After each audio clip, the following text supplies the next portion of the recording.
warahmatullahi wabarakatuh. Anak-anakku sekalian, iman atau percaya kepada kitab Allah merupakan rukun iman yang ketiga. Iman kepada kitab Allah artinya percaya dan yakin bahwa Allah Subhanahu wa Ta'ala menurunkan kitab-kitabnya kepada para rasul melalui malaikat Jibril. Dan kitab-kitab itu agar dijadikan pedoman dalam kehidupan manusia demi tercapainya kebahagiaan dunia dan akhirat. Anak-anakku sekalian, berikut nama-nama kitab dan penerimanya. 1. Kitab Taurat. Kitab Taurat diturunkan kepada Nabi Musa alaihi salam pada abad 12 sebelum Masehi di daerah Mesir dan Israel dengan menggunakan bahasa Ibrani. Taurat diterima oleh Nabi Musa alaihi salam di Bukit Tursina. Umat Nabi Musa alaihi salam disebut dengan kaum Bani Israel. Yang kedua, Kitab Zabur.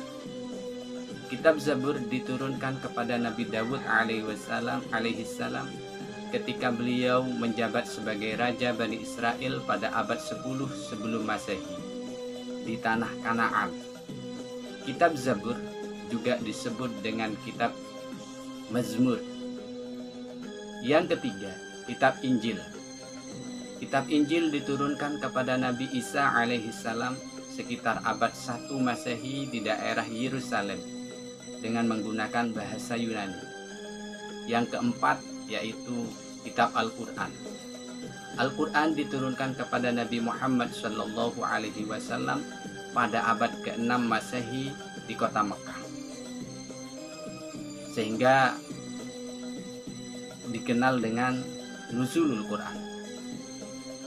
Anak-anakku sekalian, Al-Quran menurut bahasa artinya bacaan, sedangkan Al-Quran menurut istilah adalah kumpulan firman Allah yang diturunkan kepada Nabi Muhammad Sallallahu Alaihi Wasallam dengan pelantara malaikat Jibril untuk disampaikan kepada umatnya sebagai pedoman hidup.